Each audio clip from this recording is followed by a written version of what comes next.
tí wọ́n bá sọ wípé àwọn mùsùlùmí wo ló fi Quran parọ́ jù láyé yìí sẹ́ẹ̀rí Àbíbù Lágbàjì àti Buhari ọmọ Musa yìí nọ́mbà 1 làǹbà ni wọ́n irọ́ wọn ti pọ̀ jù gbogbo ọmọ Nàìjíríà tó bá ń wò mí tó bá jẹ́ mùsùlùmí mo fẹ́ kó mọ̀ túmọ̀ Yàsín lónìí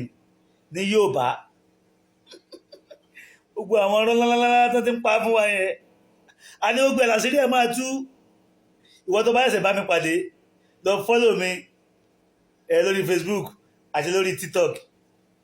níbo la já sí lórí TikTok Adébísí Adéjàre lórí Facebook wò tó fẹ́ gbọ́ àní Quran nílẹ̀ Nàìjíríà ẹ̀sẹ̀ sítórì ìlú bìkan lásán ni sítórì àwọn òòṣà olóòṣà àwa gbé sórí àáfin bára wa jà mo tó tán sọ lónìí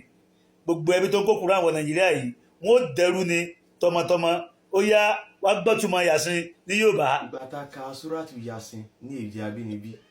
ọ̀pọ̀lọpọ̀ ni ó ń sọ oríṣiríṣi bí a ṣe túmọ̀ Yàsín nílé bẹ́ẹ̀ ni túmọ̀ Yàsín ni mo wá wo àwọn abala àríwísí comment section mo wá rí ti ẹni yìí mo rí Mr. Ọláì ó ní so this is the meaning of Yàsín ẹ̀yin àfáàyì ẹ̀ ní jèrè sẹ́ẹ̀ please ms baba do Suratu Muliku 2 we will be saying amen as if they were praying for us now ẹ ká wá wo nǹkan tó wà ní Suratu Muliku mo mọ̀ pé ọ̀pọ̀lọpọ̀ ni wọ́n á máa ka àyà yẹn fún wọ́n á dẹ̀ ní kẹ́ máa sanwó kẹ́ tún máa pa ẹran Suratu Muliku Quran chapter 67 kí ni nǹkan tó sọ ó ní ìbùkún ni fún ẹni tí gbogbo ìjọba wà ní ọwọ́ rẹ̀ òun sì ni alágbára lórí gbogbo nǹkan ẹni tí ó dá ikú àti ìṣẹ̀mí nítorí kí ó lè dán yín wò èwo nínú yín ló máa ṣe iṣẹ́ rere jùlọ òun sì ni alágbára aláforíjì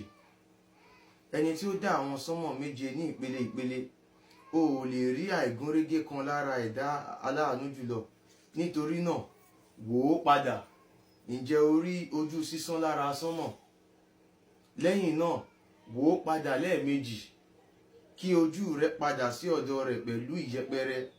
o sì máa káàárẹ̀ dájúdájú a ti fi àwọn ìràwọ̀ tó ń tàn mọ́lẹ̀ bí àtùpà ṣe sánmọ̀ ilé ayé ní ọ̀ṣọ́ a tún ṣe wọ́n ní ẹ̀ta ìràwọ̀ tí wọ́n ń jù mọ́ àwọn àṣà ìtàn a sì pèsè ìyà iná tó ń jó sílẹ̀ dè wọ́n ìyà iná Jáhánámọ̀ sì wà fún àwọn tó ṣàìgbàgbọ́ ìkọ̀ ọ̀gbun náà sì burú nígbà tí wọ́n bá jù wọ́n sínú rẹ̀ wọn yóò máa gbọ́ kíkún rẹ̀ tí yóò sì máa ru sókè iná máa fẹ́ pínra rẹ̀ láti ara ìbínú ìgbàkígbà tí wọ́n bá ju ìjọ kan sínú rẹ̀ àwọn ẹ̀ṣọ́ iná yóò máa bi wọ́n léèrè pé ǹjẹ́ olùkìlọ̀ kan kò wá bá yín bí wọn yóò wí pé bẹ́ẹ̀ ni dájúdájú olùkìlọ̀ kan ti wá bá wa ṣùgbọ́n a pè é ní òpùrọ́ a sì wí pé Allahu kò sọ nǹkan kan kalẹ̀ kí ni ẹ̀yin bí kò ṣe pé ẹ wà nínú ìṣìnà tó tóbi wọ́n tún wí pé tí ó bá jẹ́ pé a gbọ́ràn ni tàbí pé a ṣe làákàyè ni àwa kò ní wà nínú èrò inú iná tó ń jó wọ́n sì jẹ́wọ́ ẹ̀ṣẹ̀ wọn nítorí náà ìjìnà sí ìkẹ́ Allahu yóò wà fún àwọn èrò inú iná tó ń jó dájúdájú àwọn tó ń páyà Olúwa wọn ní ìkọ̀kọ̀